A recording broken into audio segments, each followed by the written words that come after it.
পাঞ্জাবের অমৃতসরে অবস্থিত স্বর্ণ মন্দির শিখ ধর্মের ক্ষেত্রে একটি উল্লেখযোগ্য স্থান, যার দর্শনের জন্য লক্ষ লক্ষ দর্শনার্থী প্রত্যেক বছর এই পাঞ্জাবের অমৃতসরে আসেন। গুরু রামদাস 1547 খ্রিস্টাব্দে এই শহরে একটি সরোবর স্থাপন করেন এবং যার নাম দেন অমৃত সরোবর। পরবর্তীকালে এই অমৃত সরোবর নাম থেকেই এই শহরের নাম হয় অমৃতসর। স্বাধীনতা সংগ্রামের ক্ষেত্রেও অমৃতসরের নাম অত্যন্ত উল্লেখযোগ্য।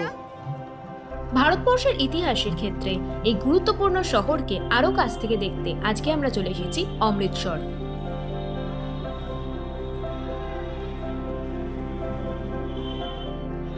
প্রথমেই আমরা চলে এসেছি স্বর্ণ মন্দির দর্শন করতে।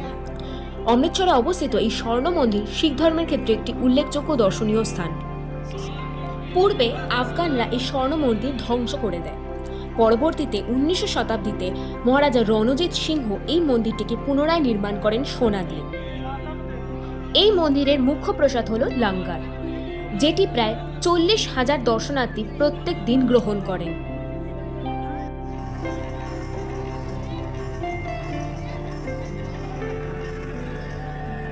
অমৃতসর শহর থেকে 30 কিলোমিটার দূরে অবস্থিত এই ওয়াঘা বর্ডার।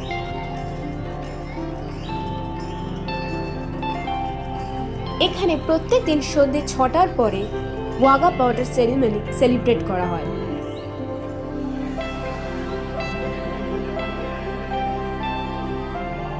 ওই যে দূরে গেটটা দেখতে পাচ্ছেন, ওটাই আসলে বর্ডার, এবং বর্ডারের ওপারে যে জায়গাটা আপনি দেখতে পাচ্ছেন সেটাই আসলে পাকিস্তান।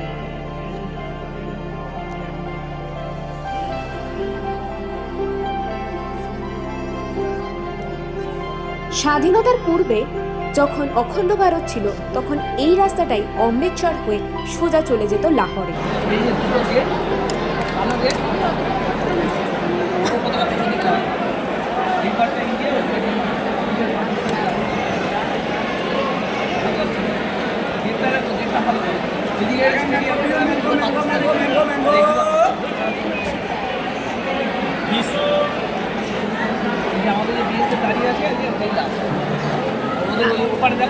আমরা এখন কোথায় আছি?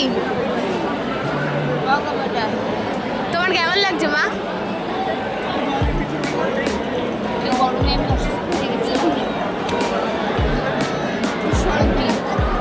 বাজে সিস্টেম বাবা, টিকিট করে যদি লাইন দিয়ে ঢোকায় তার থেকে তো এইরকমভাবে ঢোকানো উচিত না। মানুষ অসুস্থ হয়ে যায়, যাদের অভ্যাস চলে গেছে এগুলো একদম ভিড়ের মধ্যে আসা খেয়ে সুস্থ আসবে, তাতে পেছনের সিট পান কোনো প্রবলেম নেই, দৌড়াদৌড়ি করে একদম আসবেন না। আজকে আজকে রোববারে অনেক লোকজন হয়, তারপরে এখানে একটা উৎসব আছে।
পরন্ত বিকেল এবং আমাদেরও বাড়ি ফিরে আসার পালা।